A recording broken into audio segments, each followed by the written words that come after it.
بسم الله الرحمن الرحیم. القارعة ما القارعة. په دې صورت کې د قیامت ورځې هیبت بیانې او انسانان تقسیمې دوه قسمونو ته. بسم الله الرحمن الرحیم خاص په نوم د الله باندې چې ډیر زیات مهربان دی، همیشه مهربان دی. شروع کوو. القارعة ما القارعة. د قیامت ورځې ډیر زیات نمونه دي. ایوازي وګښ نمونه قرآن کې ذکر دي. یو دا غي نمونه قارعه ده، او قارعه ورته په دی وجوي چې د هر چا غوګونه به وټکې داسي چې کله شپېلې اواله شي نو د هر چا وخت به आवाज ورننه باسي او د هر چا غوږ به وټکې. هر سړی به د سپیکر کوي چې د आवाज به زما د سن کې وشو. القارعه هغه ورځ چې ټنګون کې دا زړونو لاره، هغه ورځ چې ټنګون کې دا غوګونو لاره. مل قارعه صد قارعه وما ادراك مل قارعه. شیش پوها کتا لاره چې قارعه څه شی ده. یوم یکون الناس کالفراش المبثوث. هغه ورځ چې شی به خلق په شان د پتنګانو خورو ورو. دلته کالفراش المبثوث وایو.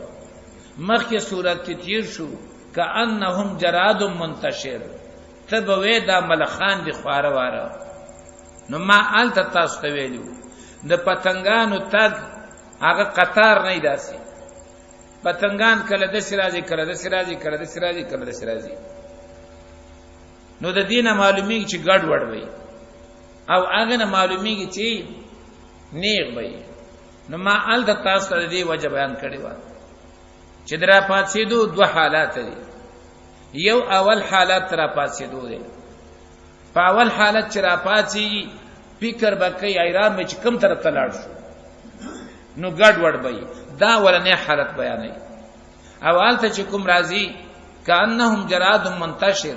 دا هغه وخت چې بیا لک وخت تیر شي نو بیا به د आवाज کوونکی په طرف باندې ورځي. مهطعين مقنعي رؤوسهم.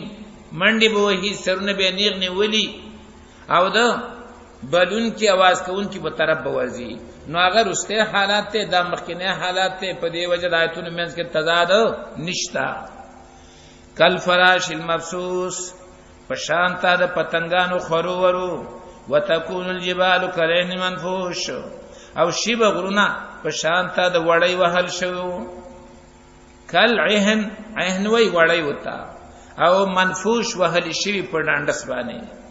وتكون الجبال كالعهن منفوش. او شیب غرونا پشانتا د وړی وهل شو. فاما من ثقلت موازینه. اوس خلق تقسیمې دو قسمونه تا. پس هغه څوک چې درنې شي تل نیک اعمالو داغو فهو فی عیشة راضیه. نو دی په جون خوشاله کی وي. و اما من خفت موازینه. او هغه څوک چې سپکی شي هغه تل د نیک اعمالو داغو فامه هاویه. نو زید واپسې داغه هاویه ده. هاویه کنده ده. فامه هاویه زید واپسې داغه هاویه کنده ده. وما ادراک ما هي. سیشی پوها کتا درا چې دا هاویه څه شی ده. نار حامیه ګرم اور ده. معنی ټول جهنم.